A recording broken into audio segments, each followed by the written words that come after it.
мекендештер, урматтуу энергетиктер жана бул тармактын ардактуу ардагерлери. Быйыл биз Кара-Кыргыз автономиялуу облусунун түзүлгөндүгүнүн 100 жылдыгына өтө чоң маани берүү менен ата-бабаларыбыздын басып өткөн жолуна сереп салып, аларга таазим кылып, бир кылымдык мааракени салтанаттуу белгилеп келебиз. 100 жылдыктын урматына өлкөбүздүн өнүгүшүн шарттоочу социалдык экономикалык тармактар боюнча бир топ объектилерди ачууга жетиштик. Жылыбызды мына ушундай ийгиликтер менен жыйынтыктоонун алдында өлкөбүздүн экономикасын алдыга сүйрөй турган, анын өнүгүшүн шарттоочу жагдайлардын сап башында турган, стратегиялык жактан маанилүү сектордун Кыргыз энергетика тармагынын 90 жылдыгын салтанаттуу белгилөө үчүн ушул жерге чогулуп отурабыз. Ушундан улам бүгүнкү майрам ээлерин Кыргызстандын энергетика тармагына берилүү менен кызмат кылып келе жаткан бардык кызматкерлерди жана бул тармактын түптөлүп, өркүндөшүнө бүтүндөй өмүрүн арнап салымын кошкон ардагерлерди 90 жылдык мааракеңиздер жана энергетиктер күнү менен чын дилимден куттуктаймын.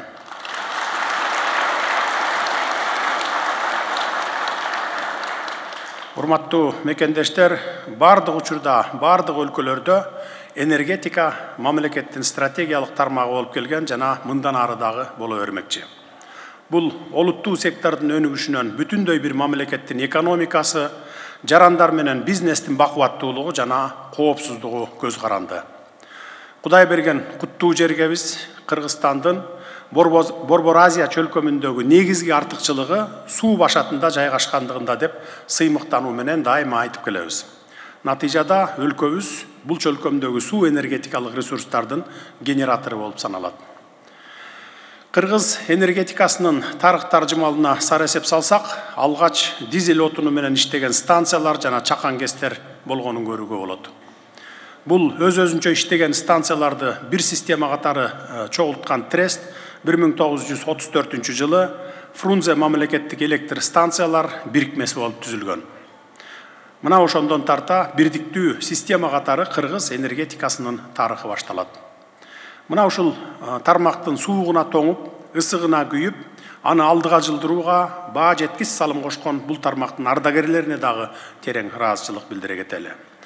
Учурунда Кыргызстандын энергетикасын түптөөнүн башатында Григорий Горьков, Семен Анохин, Жамалбек Түлөбердиев сыяктуу инсандар турушса, андан ары бул маанилүү тармакты алдыга жылдырган Кудай Кулабазов, Болотбек Иманалиев, Эркин Эшимбеков, Эргеш Төрөбаев жана Ильяс Давыдов башында турган ардагер аксакалдарыбыздын эмгегин дагы баса белгилеп айтып коюубуз абзел.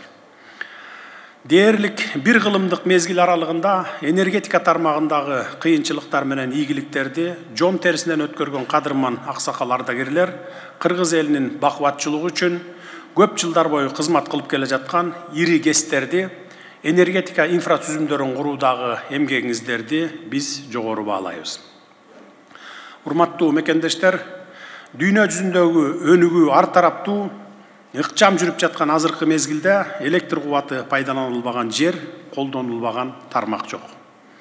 Өнөр жайда болобу, айыл чарбасын болобу, же илим, билимби, айтор бардык жерде алыскы жайлоолордон тарта мегаполиске айланган шаарларга чейин, башкача айтканда, адам баласынын буту баскан бардык жерди электр кубатуусуз элестетүү мүмкүн эмес. Мына ушундай ааламдашуунун агымында Кыргызстандын энергетика тармагы таптакыр талкаланып, жок болуп кетүү коркунучуна кептелген мезгили ачык айтылбай ар кандай шылтоолор менен элди алаксытып келген учур болгон.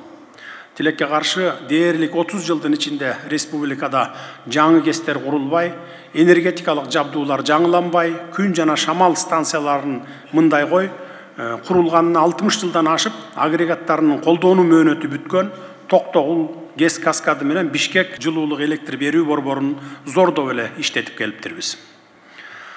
Орну жашырсаң өлүмгө ашкере дегендей, акыры кандай кесепеттерге туш болгонубузду жамы журт жакшы билесиздер. Мына ушундай маалда биздин алдыбызда биринчи кезекте энергетика чөйрөсүндө коррупция менен күрөшүү, өлкөнүн бардык энергия секторунун ишине калктын ишенимин жогорулатуу, бул тармакты тейлөөчү министрликтин, энергокомпаниялардын башкаруу системасын кайра өзгөртүү боюнча ары түйшүктүү, ары оор иш турду. Мына ушундан улам бул жааттагы алгачкы жарлыгым энергетикалык ресурстарды пайдалануу, натыйжалуу пайдалануу жана энергиянын кайра жаралуу булактарына өтүүгө багытталды. Ага удаа эле жабдуулардын өтө эскиргендигин жана жаңы генерациялоочу кубаттуулуктардын жетишсиздигин эске алуу менен чукул чараларды көрүү максатында Кыргыз Республикасынын энергетика тармагында өзгөчө кырдаал жөнүндө жарлыгымда чыкты. Бул жарлыктын негизинде тиешелүү иштер бүгүнкү күндө да аткарылууда. Андан соң энергетика тармагын ырааттуу өнүктүрүү максатында жылуулук электр борборлорунун жеткиликтүү өз алдынча башкаруу органдарына берүүгө багытталган отун энергетикалык комплексинин айрым маселелери жөнүндө дагы жарлыгым чыкты. Ал эми үстүбүздөгү жылдын август айында чыккан жашыл экономикага инвестиция тартуу боюнча чаралар жөнүндө жарлыктагы отун энергетика комплекси чөйрөсүнө инвестиция тартууга багытталган.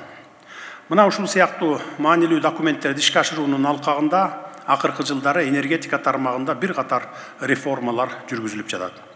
Биринчи жолу мамлекеттик энергетикалык компаниялардын көп жылдардан берки насыялык карыздарын жоюп, каржылык туруктуулугун күчөтүп жатабыз. Учурда электр энергиясын эсепке алуунун заманбап технологиялары киргизилүүдө. ГЭСтерди модернизациялоо аяктап, кичи ГЭСтерди реабилитациялоо жүрүп жатат. Мынакей Баласаруу ГЭСин Кыргызстан өз күчүбүз менен курдук. Мындан сырткары жаңы электр станциялары Кайнама, Көк Арт, Ысык Ата 1, Исфайрам жана башка бир нече чакан ГЭСтер курулуп бүтүп ишке берилди.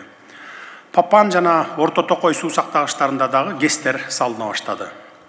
Өлкөбүздүн булуң бурчундагы калкыбызды электр энергиясы менен үзгүлтүксүз камсыз кылуу үчүн биринчи жолу көп сандагы атайын техникалар сатылып алынды. Энергетиктерибиз кыштын катаал мезгилинде мурдагыдай болуп ат менен барып, убара болуп түйшүк тартпай, атайын техникаларды колдонуп, электр тармагындагы аварияларды ыкчам жоюуга жетишип калышты. Жаңы көмөк чордондор жана жаңы имараттар курулуп, энергетиктерибизге шарт түзүлүп берилип жатат. Барыңыздардын көңүл чордонубузда болуп келе жаткан Бишкек жылуулук электр борборундагы энергетикалык блокторду номиналдык кубаттуулугуна жеткирүү үчүн мамлекеттик бюджеттен ири каражат бөлдүрүп, капиталдык ремонтторду жүргүздүк. Ал эми Камбарата 2 ГЭСибиздин экинчи гидроагрегатын ишке киргизүү жумуштары уланууда. Башкасын айтпаганда дагы баткендиктер айткандай, зарыл ишиң болбосо, Зардалыда заң барбы деп лакапка айланып кеткен. Өрүкзарлуу Баткендин алыскы тоо арасындагы Зардалыга күн чырактары коюлуп, элибиз сүйүнүп калган убагы. Алыскы Зардалыны бияка коелу, бул жерде турган Нарын облусунун тоо арасындагы Ак көл жана Кең суу айылдарында дагы электр зымы тартылбай келген өкүндүрөт. Бул айылдарга дагы электр жарыгы жетти. Ошол эле маалда өлкөбүздүн энергетикалык инфратүзүмүн өнүктүрүү максатында Каса 1000 долбоорунун алкагында Афганистан менен Пакистанга электр энергиясын экспорттоо боюнча көмөк чордондор жана линиялар курулуп бүттү. Ушул тапта Тамга Каракол жана Кемин Торгарт долбоорлорунун алкагында Кытайга электр энергиясын экспорттоо үчүн жаңы кубаттуу көмөк чордондорду курууга даярдык иштери жүрүп жатат. Мындан тышкары республика боюнча күн жана шамалдан алынуучу жаңы электр станциялардын курулушу жүрүп жатат. Инвесторлор үчүн жагымдуу инвестициялык шарттарды түзүп бердик. Анда преференциялар жана салыктык жеңилдиктер, ошондой эле каржылык кепилдик жана электр энергиясынын баасын чет өлкөлүк валютада аныктоо мүмкүнчүлүгү каралды. Бүгүнкү жыйындын урматтуу катышуучулары, кымбаттуу кыргызстандыктар, эми экономикалык натыйжалуулугу менен айырмаланган Токтогул ГЭСинде реконструкциялоо иштери аяктагандан кийин кандай натыйжаларга жетишебиз учкай токтоло кетейин. Кудай буюрса, реконструкция иштери толугу менен аяктагандан кийин Токтогул ГЭСинин кубаттуулугу жана натыйжалуулугу артат. Айрыкча өлкө боюнча электр энергиясы көп талап кылынган мезгилдерде электр кубатына болгон таңкыстык көйгөй чечилет. Оңдоп түзөөнүн алкагында эски жабдуулар жаңы, заманбап тетиктерге алмаштырылып, натыйжада ГЭСтин өмүрү узарат, авариялык тобокелчиликтер четтейт. Кыргызстандын энергетика системасында маанилүү ролду ойногон ГЭСтин жаңырышы менен өлкөнүн энергетикалык коопсуздугун камсыз кылууга оң таасирин тийгизет. Ошентип Токтогул ГЭСин реконструкциялашынышы менен өлкөбүз стратегиялык жактан маанилүү артыкчылыктарга ээ болот, экономикалык өсүшкө жана эл аралык кызматташтыкка жаңы мүмкүнчүлүктөр ачылат. Урматтуу замандаштар, бүгүнкү салтанаттуу жыйында дагы бир өтө маанилүү улуттук долбоорго токтоло кетпесек болбойт. Камбар Ата биргесинин курулушу канчалык создуктурулса, Кыргызстандын энергетика системасындагы абал ошончолук оор болорун билип, биз Нарын суу бассейнинде оптималдуу суу энергетикалык режимди жана суу ресурстарын сарамжалдуу пайдаланууну камсыз кылуу максатында Камбар Ата биргесинин курулушун тездетүүгө баш отубуз менен киришип, ар тараптан аракет кылып келе жатабыз. Кылым долбоору атанган Камбар Ата биргесинин курулушу азыркы тапта Казакстан менен Өзбекстандын катышуусунда жана Дүйнөлүк банктын колдоосунда активдүү фазада турат. Буюрса, жайга чейин ГЭСтин дамбалык базасын жана башка инфратүзүмдүк объектилерин курууга киришебиз. Камбар Ата биргесин ишке киргизүү Токтогул ГЭСинин оптималдуу режимде иштөөсүнө мүмкүндүк берип, жай, жаз мезгилинде коңшу республикаларга суу берүүнү жана күз-кыш мезгилинде Кыргызстандын электр энергиясына болгон керектөөсүн толугу менен камсыз кылат. Тагыраак айтканда, бул ГЭСтин курулушу Кыргызстандын энергетикалык көз карандысыздыгын камсыз кылууга багытталган даңгыр жол болуп эсептелет. Ошону менен бирге Борбор Азия чөлкөмүндө суу ресурстарын натыйжалуу башкарууда Камбар Ата биргесинин эбегейсиз мааниси зор болот. Энергетика системасынын урматтуу кызматкерлери, элибиздин алдында биз сиздер менен биргеликте жасай турган чоң максаттар турат. Алардын ишке ашырылышы Кыргызстандын жаркын келечегине түздөн-түз таасир этет. Бүгүн биз Кыргызстандын энергетикалык секторун жаңыртуу менен ондогон жылдарга туруктуу өнүгүүнүн пайдубалын түптөп жатабыз.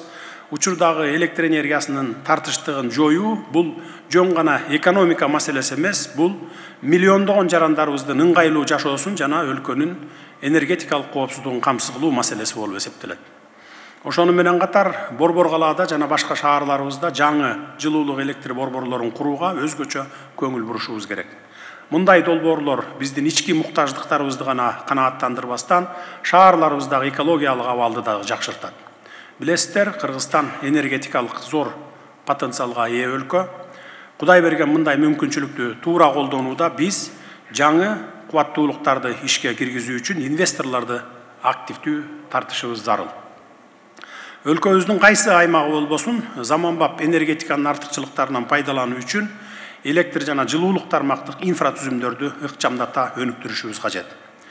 Биздин максат ички муктаждыктарды гана камсыз кылуу эмес, биздин негизги максат эл аралык аренада Кыргызстанды электр энергиясын экспорттоочу негизги оюнчуга айлантуу болуп саналат.